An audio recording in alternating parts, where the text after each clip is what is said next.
Kunik kurunile kur. Assalamualaikum, Pak. Assalamualaikum Waalaikumsalam. warahmatullahi wabarakatuh.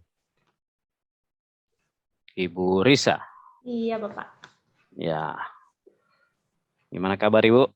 Alhamdulillah baik, Bapak. Senang sekali bertemu dengan Bapak lagi, Pak. Oh. Ya. Oke ya, Ibu Risa. Sehat Bu ya? Alhamdulillah, Bapak. Ya, baik. Ibu ini kemarin sudah menjalani bimbingan teknis ya selama berapa hari itu? Hampir 2 bulan, 3 bulan kalau tidak salah ya? Iya, Pak. Ya, jadi ada beberapa hal yang mungkin akan kita konfirmasi ya, entah itu dari saya atau Pak Sahar ya, mitra saya. Nah, ini Ibu mengajar apa tadi? Lagi? Saya mengajar di SMK, Pak. Di SMK di Bandung, mengajar teknologi layanan jaringan kelas 11, Pak. Oh, kelas 11 ya, berarti kelas 2 SMK. Iya, Pak. Ya. Di mana anak-anaknya itu ya sedang ini, Pak, lagi masa puber-pubernya, Pak. Wah, ini yang bahaya ini guru, ibu guru kalau begini nih. Bahaya ibu satu guru masalah ini, juga itu. Iya, Pak. Masya Allah sekali, Pak. Tapi bukan masalah ini yang mau diangkat kan? Bukan, Pak. Oh, bukan. Oke, baik. Pak, biasa Pak, ini saya mau ada pantun dulu, Pak. Boleh, Pak? Oh iya, silahkan. Biasanya kan suka tek-tek sama Bu Andi gitu, Pak. Ya, silahkan. Jalan-jalan di labirin, kopi hitam pekat sekali. Hormat saya untuk Pak Udin dan Pak Saharudin, kelihatannya sangat segar dan sangat bersemangat sekali. Oke, terima kasih ya. Iya, oke. Ya, memang ini Pak Sahar, Ibu ini kalau masuk di kelas selalu pantun. Begitu kalau mau selesai juga. Itu. Ya, apa ciri khas guru apa ya, humoris dan apalagi namanya itu. Bisa dipakai juga ice breaking itu Bu ya, atau pembuka gitu deh. Ya, anak-anaknya kan motivasinya jadi bagus gitu Pak untuk belajar. Ya, kita jalan-jalan ke Bandung Pak Sahar. Oke. Silakan Pak Udin. Oke, Ibu Risa ya. Iya Pak. Tadi materinya itu teknologi layanan jaringan ya, iya, Pak. PLJ ya, iya, layanan jaringan. Nah, dari mata pelajaran itu apa yang sudah Ibu identifikasi? Untuk identifikasi permasalahan apa? Masalah Pak. Jadi kan dulu saya itu dengan Prof. Syahrul dan Pak Amin. Nah, untuk identifikasi masalah, saya membawa 6 poin masalah, Pak. Yang pertama, yang di pedagogik, itu jadi kegiatan belajarnya sering tidak sesuai dengan RPP. Dan yang kedua, itu kesulitan belajar siswa. Jadi, ada beberapa siswa yang sulit untuk fokus dan berkonsentrasi saat mengikuti pelajaran, Pak. Nah, yang ketiga, itu relasi dengan siswa dan orang tua. Jadi, ada beberapa peserta didik yang orang tuanya itu kalau ada masalah malah menyalahkan pihak sekolah. Nah, untuk yang keempat, pemanfaatan model pembelajaran. Jadi siswa sulit menemukan masalah di model pembelajaran problem based learning. Nah, dan yang kelima itu di miskonsepsi siswa, Pak. Jadi siswa itu sulit untuk mengemukakan pendapatnya sehingga sering terjadi miskonsepsi materi yang dipelajari. Untuk yang keenam, itu pembelajaran inovatif. Jadi guru kesulitan memberikan pembelajaran yang inovatif karena keterbatasan alat yang ada di sekolah, Pak. Gitu, Pak. Itu mungkin untuk identifikasi masalahnya, Pak. 6 poin. Ada 6 ya? Iya, Pak. 6 poin. Identifikasi masalah yang sudah dilakukan. Bagaimana caranya Ibu mengeksplorasi penyebab masalahnya? Nah, di 66 itu? untuk eksplorasi penyebab masalahnya kan Pak, saya kebetulan dengan Bapak ya, dengan Bu Andi juga. Jadi untuk eksplorasi masalahnya di sini saya melakukan yang pertama tadi kan observasi Pak, dan yang kedua adalah saya melakukan kajian literatur, serta wawancara juga dengan pakar, dengan kepala sekolah, dengan guru, dan juga dengan teman sejawat Pak. Jadi untuk identifikasi masalah yang pertama itu kan tadi masalahnya karena RPP tidak sesuai dengan kegiatan belajar mengajar, karena eksplorasi masalahnya saya dapatkan itu karena adanya budaya copy paste, Pak. Nah, itu dia. Iya Pak, untuk yang kedua motivasi belajar siswa kurang, dan yang ketiga yang tadi yang orang tua karena adanya faktor luar seperti faktor pendidikan, ekonomi, dan lingkungan sekitar Pak. Untuk yang keempat, peserta didik terbiasa dengan pembelajaran yang konvensional. Kalau tadi kan Pak kesulitan menemukan masalah pada saat menggunakan model pembelajaran problem based learning. Karena kan mereka juga kemarin-kemarin itu ada terdampak pandemi COVID juga Pak. Jadi ya begitu Pak, terbiasa dengan metode belajar yang santai di rumah dengan selonjoran gitu Pak. Dan yang keenam, yang miskonsepsi itu karena peserta didik merasa malu dan segan terhadap guru juga temannya. Dan yang keenam untuk pembelajaran inovatif, jadi kurang memanfaatkan media pembelajaran yang sudah ada, seperti itu Pak. Masih 6 poin di situ Pak. Ibu Risa, kira-kira dari semua masalah yang Ibu temukan itu yang Ibu bisa selesaikan yang mana? Yang Ibu kasih alternatif solusinya gitu yang mana? Iya Pak. Jadi untuk penentuan penyebab masalahnya itu Pak, kan tadi ada 6, semakin ke sini semakin mengerucut.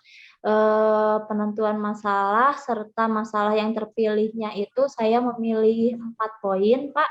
Jadi yang pertama itu untuk model pembelajaran yang digunakan oleh guru untuk meningkatkan motivasi belajar siswa, dan yang kedua adalah yang tadi Pak, yang siswa itu kan tidak terbiasa dengan model pembelajaran problem based learning. Jadi saya sebagai guru, karena kan di sini TKJ ya Pak, SMK, jadi memang anak-anak itu harus terbiasa dengan model pembelajaran itu. Jadi saya melakukan pengubahan pada pendekatan strategi pembelajarannya. Dan yang ketiga itu kan Pak tadi yang miskonsepsi karena siswanya sulit untuk mengemukakan pendapat. Jadi saya mengambil metode pembelajaran yang mungkin bisa memotivasi belajar siswa juga Pak. Jadi memasukkan metode pembelajaran permainan gitu Pak, biar siswanya juga terbiasa dengan metode diskusi. Dan yang keempat itu adalah pembelajaran inovatif, sehingga saya di situ menggunakan media yang sudah ada di sekolah Pak, seperti itu.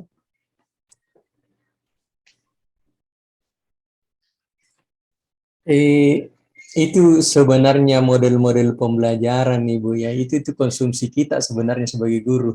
Iya Pak. Jadi siswa itu kalaupun mereka tahu bahwa ini model pembelajaran yang kita terapkan tidak jadi masalah, tapi mereka pun kalau tidak tahu bilang ini modelnya ini tidak jadi masalah. Itu strategi kita. Oh iya Pak. Ya makanya jadi, kan saya bagaimana juga, jadi kalau anak-anak tidak paham itu ada apa itu PBL ya, PJBL tidak jadi masalah, tapi kita harus paham. Iya. Karena endingnya itu yang kita harap di siswa itu mereka paham itu mata pelajaran. Iya. Endingnya itu. Jadi semua ya. Jadi tujuan pembelajaran itu tercapai. Semua model-model yang kita lakukan itu itu adalah strategi kita supaya mereka paham Iya, Pak. model apapun yang kita ambil. Kebetulan kalau untuk saat ini dianjurkan itu menggunakan PJBL atau PBL. case study, ya. Ya, tuh. Itu terutama bagi kita orang keteknikan. Iya, Pak. Nah, gitu.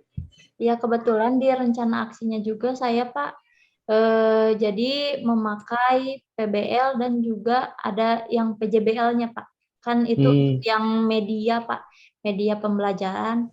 Yang waktu dengan Pak Udin kan, Bu Andi juga menyarankan untuk pelajaran teknologi layanan jaringan itu kan, Pak, alat-alatnya lumayan sangat mahal gitu, Pak, alat-alatnya. Ya. Bu Andi menyarankan kenapa tidak pakai Cisco saja gitu. Karena untuk proyek itu tidak harus fisik katanya, jadi boleh simulasi juga gitu, Pak. Ya, iya, itu Ya, salah satu unjuk alternatif. kinerja itu. Iya, Ya. betul. Unjuk kinerja bukan cuma berupa produk saja. Itu sudah bisa dikatakan sebagai suatu proyek, ya. Iya, Pak. Ya.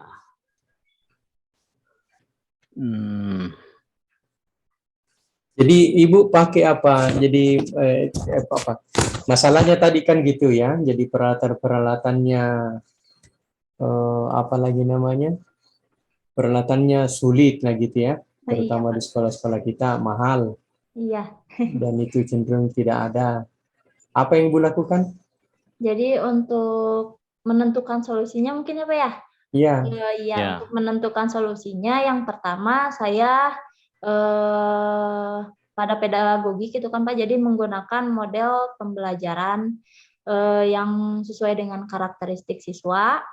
Lalu yang kedua adalah tadi Pak, pendekatan pembelajaran yang bisa memotivasi siswa agar terbiasa dengan model pembelajaran PBL itu Pak, karena kan sintaks-sintaksnya juga berarti itu juga PR buat saya bagaimana nih untuk agar siswa mengerti gitu. Dan yang ketiga adalah pilihan metode pembelajaran untuk meningkatkan rasa percaya diri siswa. Nah, di sini saya mencoba memasukkan metode pembelajaran make a match, Pak. Jadi di mana di situ ada seperti permainan juga, Pak. Nah, dan yang keempat adalah media pembelajaran yang tadi Pak. Jadi menggunakan aplikasi Cisco Packet Tracer untuk model pembelajaran PJBL seperti itu Pak. Nah, justru yang pas sebenarnya jawaban itu ya jawaban terakhir itu. Jadi karena kita tidak bisa menggunakan atau melakukan praktik secara real, itu maka kita gunakan simulasi. Iya, Pak. Simulasi menggunakan aplikasi gitu kan. Iya, Pak. Nah, kalaupun nanti apalagi namanya peralatan itu bisa diadakan, ya simulasinya berfungsi sebagai simulator dulu sebelum masuk ke apalagi namanya praktik yang sebenarnya gitu. Iya, Pak. Ya. Kemudian yang model-model tadi itu ya model, jadi di dalam model itu nanti ada simulasi apa dan sebagainya, tidak jadi masalah. Kalau proyeknya proyek di simulasi itu. Iya. Gitu. Jadi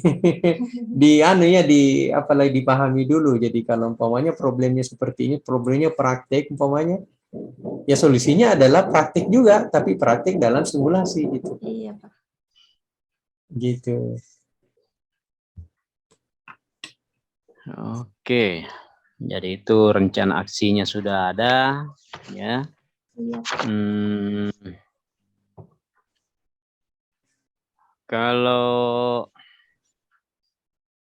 Nah, bagaimana caranya Ibu ini menuangkan solusi yang dipilih ke dalam perangkat pembelajaran?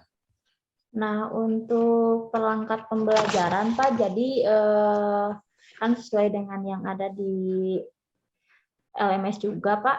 Jadi untuk rencana aksi ini, saya membuat 5 perangkat.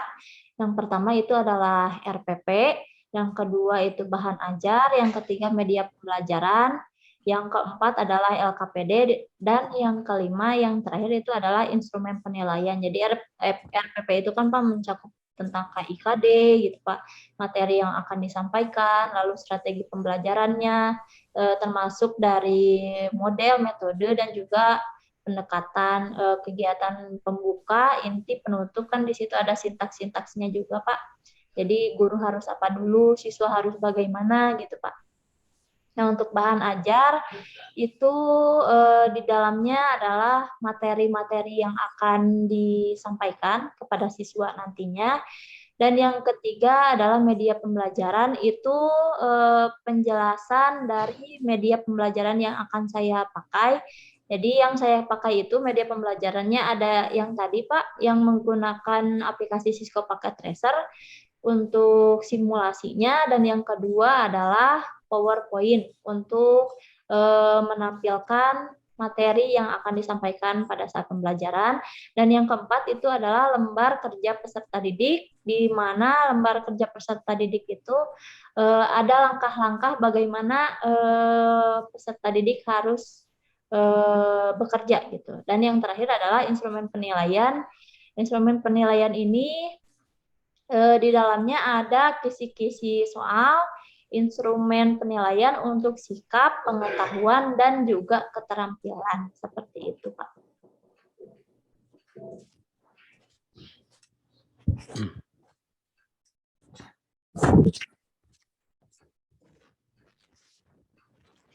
Kalau terkait dengan penilaian, ya, Iya, Pak. apa yang dimaksud dengan penilaian otentik? Penilaian otentik ya Pak ya? Iya. Jadi penilaian yang mungkin penilaian yang ini Pak, yang real gitu Pak kepada siswa.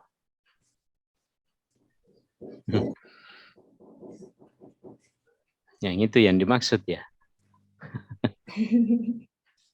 Ya, ya.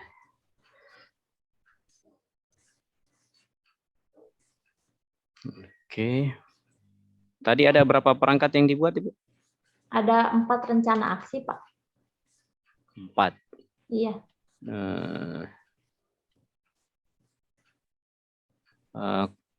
Enggak, maksudnya ada berapa perangkat yang sudah dibuat? Perangkat-perangkat pembelajaran. Oh, 5, Pak. 5. Iya. Apakah semuanya itu sudah yang dikembangkan itu sudah berbasis HOTS? Sudah, Pak. Alasannya? Alasannya seperti ini kan, Pak. Untuk KIKD-nya itu Pak, saya untuk kompetensi dasarnya, apalagi Pak, jadi saya ada memasukkan dari KKO itu kan HOTS itu ada C4 sampai C6 Pak. Jadi saya sudah memasukkan kata kerja seperti menganalisis, mengevaluasi, dan juga menciptakan gitu Pak. Dari taksonomi Bloom itu Pak. Iya, ya. Apa contohnya itu, Bu? Coba kasih contoh satu, bisa enggak diberikan contoh soalnya itu? Contoh soalnya misalnya seperti ini Pak, kalau soal. Setelah kalian menganalisis cara kerja dari proses komunikasi data, buatlah desain topologi proses komunikasi data dengan menggunakan satu router, satu switch, dan 2 end device, di mana 2 end device itu berupa IP port. Setelah itu konfigurasikan semua alat dan susunlah dan lakukanlah pengujian pada kedua end device tersebut pada aplikasi Cisco Packet Tracer. Begitu, Pak. Jadi kan tadi mendesain itu kan masuk ke C4, Pak. Mendesain itu ya? Iya, Pak. Dan melakukan pengujian juga itu kan, Pak, seperti sudah menciptakan juga lalu melakukan pengujian gitu Pak. Masuk. Kalau caranya Ibu menilai berhasil atau tidaknya proyek itu ya, untuk proyek ya, itu proyek gitu yang dilakukan bagaimana? Ya. Jadi siswa melakukan pengujian, Pak. Dilihat nanti apakah nomor dari IP phone-nya itu sudah muncul atau belum, itu yang pertama. Dan yang kedua adalah melakukan pengujian pada IP phone-nya itu sendiri. Misalnya kan di IP phone-nya ada nomor 1002 untuk IP phone 1 misalnya, dan untuk IP phone 2 itu ada nomor 1003. Jadi dari IP phone 1 itu kita mengetikkan nomor yang IP phone 3, yang tadi 1003 disambungkan. Apabila connected berarti itu sudah tersambung, proyek siswanya sudah berhasil, Pak. Begitu. Nah, itu kan ya, jadi semua, apalagi namanya, ada namanya rubrik penilaian ya. Oh iya, Pak. Ada namanya rubrik penilaian. Kalau umpamanya tercapai ini, dia dapat berapa, tercapai ini, dia dapat berapa, gitu. Iya, Pak. Nah, itu dibikinkan. Kan ada ya? Ada, Pak. Ada. Sudah ada, Pak. Itu masuk kami, itu. Oh iya, Pak. Ya, itu sebenarnya. Jadi, yang rubrik penilaian. ya, rubrik penilaian supaya ada pembeda antara lain. Namanya kan saja penilaian, pasti ya kita saja kalau dinilai pasti antara saya dengan Pak Udin kalau dinilai pasti ada bedanya gitu walaupun sedikit iya. gitu. Iya, Pak. Itu namanya penilaian. Oh iya, Pak. Nah, semakin besar apalagi namanya skala atau apalagi namanya range-nya itu ya semakin bagus komanya. Dari 1 sampai 10 atau dari 1 sampai 100. Nah, itu semakin autentik penilaiannya itu. Oke. Ibu tahu apa yang dimaksud dengan literasi numerasi gitu? Iya, Pak. Apa itu? Kalau saya, Pak, untuk literasi dan numerasi kepada siswa itu kan, jadi seperti tadi, Pak, setelah kalian menganalisis, berarti kan siswa harus ada mencari literatur dari Google misalnya dan dari buku pegangan mereka juga, serta dari modul yang telah saya beri juga. Jadi mereka harus membaca dulu dengan teliti, setelah itu mereka bisa menganalisis dari materi tersebut, Pak. Jadi literasinya itu adalah di saat peserta didik membaca gitu, Pak. Kalau untuk numerasi, karena di pembelajaran saya memang tidak ada perhitungan seperti matematika gitu, Pak. Jadi untuk numerasi, saya misalnya gini, Pak, untuk siswa itu kan tadi ada 2 end device. Nah, setelah 2 end device, saya nanti ke siswa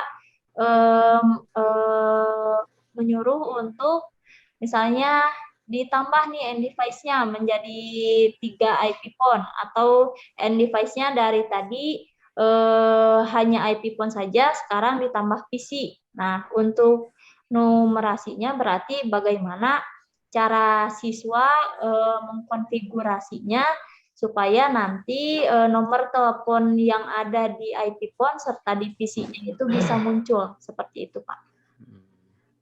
Oke. Itu numerasi, Bu, bukan hanya sekedar angka-angka ya, tapi membaca hal-hal yang berhubungan dengan angka-angka khususnya statistik. Umpamanya membaca gambar, membaca kalau di kita kan ada namanya spesifikasi alat gitu. Oh iya, Pak. Itu termasuk numerasi juga itu. Numerasi. Ya, jadi jadi bukan hanya sekedar tambah kurang kali bagi dan sebagainya, tapi membaca hal-hal yang ya sebenarnya diawali dari angka-angka itu. Iya, berarti mungkin yang barusan sudah betul mungkin ya, Pak ya. Bagus juga memang Pak Udin ini Bu Risa ini ya. Dan apalagi namanya? Nggak mudah jatuh semangat. Ya. Selalu diambil positifnya, bagus juga sebagai guru. Itu ya, jadi itu Bu Risa ya. Literasi itu ya dengan pembelajaran yang diberikan diharapkan dia begini kan Siswa juga itu seperti kita di mahasiswa. Ada namanya belajar mandiri. Dengan pelajaran kita itu bagaimana mereka terangsang untuk mencari literatur-literatur yang lain yang berhubungan dengan itu. Iya. Jadi kemampuan itunya, kemampuan literasinya gitu. Iya, Pak. Cari apalagi menambahkan ilmu atau menambahkan materi yang sudah kita berikan. Ada keinginannya untuk itu.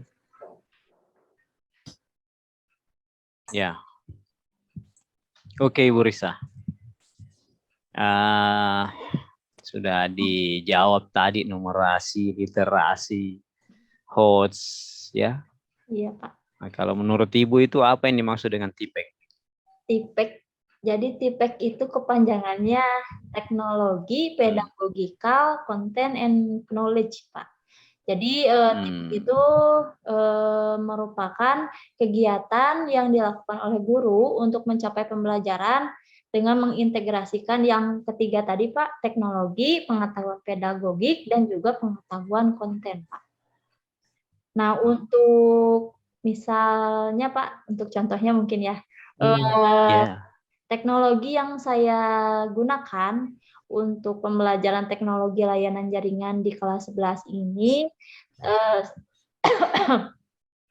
saya menggunakan komputer untuk tadi menggunakan aplikasi Cisco Packet Tracer. Selain itu, saya juga menggunakan proyektor untuk menampilkan slide PowerPoint terkait materi yang akan saya sampaikan nanti. Itu untuk teknologinya. Nah, untuk pedagogiknya, mungkin ada di RPP, Pak. Jadi strategi pembelajaran yang saya gunakan seperti model pembelajaran, metode pembelajaran, dan juga pendekatan. Nah, untuk konten itu sendiri adalah materi yang akan disampaikan nanti seperti tadi contohnya proses komunikasi data. Begitu, Pak. Ya. Oke.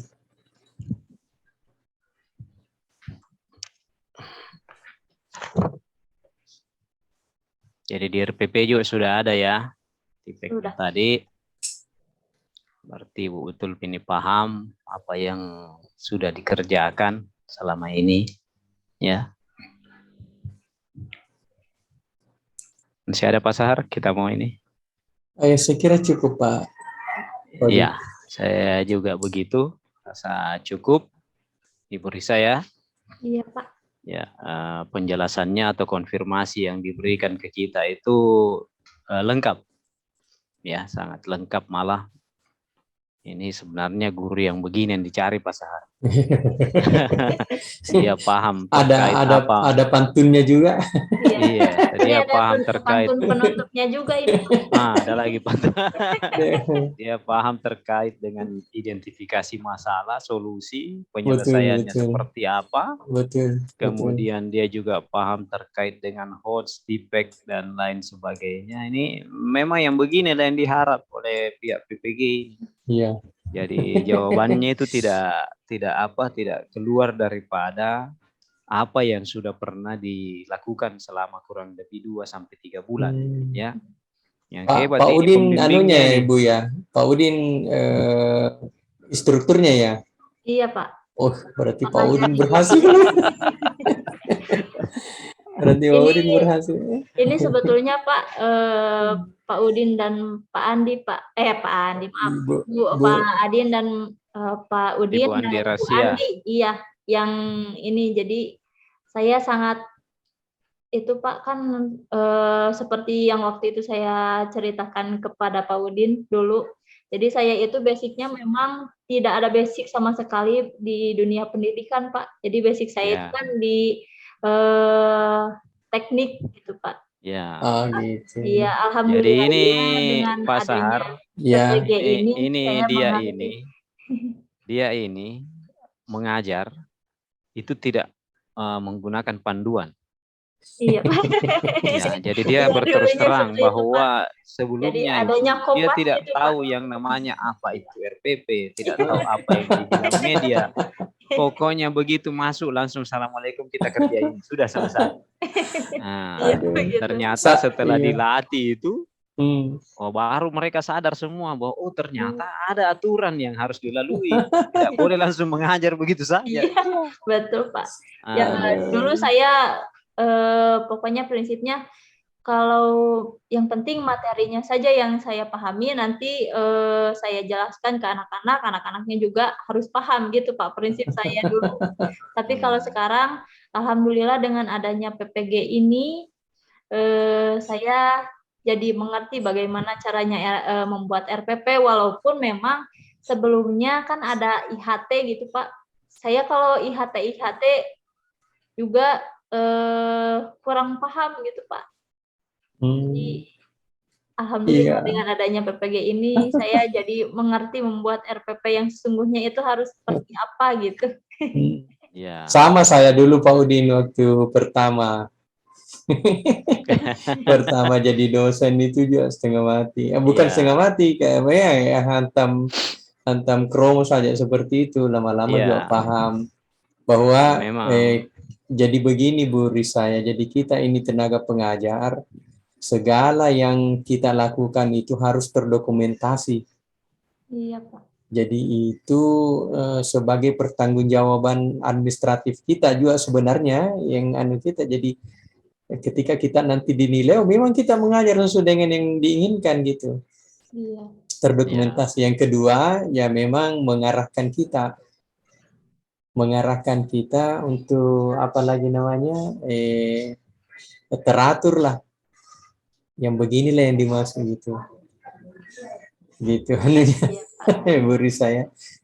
Saya juga lama baru pahami itu. Nanti saya kan juga S1-nya dari keteknikan gitu. Sama ya. Mengajar, akhirnya tahu ternyata memang harus terdokumentasi, ternyata memang harus teratur, dan ternyata memang banyak model yang harus kita pahami karena terkadang kita mengajar di kelas yang berbeda, yang apalagi namanya tidak sama karakteristiknya semua gitu. Iya, Pak. Kalau tidak sama karakteristiknya semua, tidak sama fasilitas, tentu modelnya juga berubah. Iya, kebetulan Pak di sini juga kan saya mengajarnya kelas 11 dan kelas 12-nya gitu Pak. Jadi karena kelas 12-nya kemarin COVID. PPL. PPL ya, oke. Jadi saya fokus saja di kelas 11 gitu Pak untuk nanti PPL-nya setelah ini. Oke.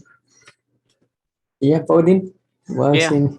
Iya, terima kasih Bu Risa ya. Iya, terima kasih konfirmasi juga, yang diberikan ke kami ya. Insyaallah sesuai dengan apa yang Ibu harapkan. Ya. Ya. Ini ada penutupnya. Oh iya, silakan. Ya, silakan. Ya. Bunga bangkai si Rafflesia Arnoldi. Baunya sungguh busuk sekali. Saya izin undur diri. Semoga di kesempatan lain dapat bertemu lagi. Terima kasih Bapak. Wassalamualaikum warahmatullahi wabarakatuh. Waalaikumsalam. Ya Ibu Risa, ini saya minta tolong nanti hasil recordingnya ini tolong diserahkan ke admin ya, Pak Hasim. Nanti itu diserahkan saja ke situ. Ya, siap Pak. Oke, terima kasih. Ya, terima kasih banyak Pak. Saya izin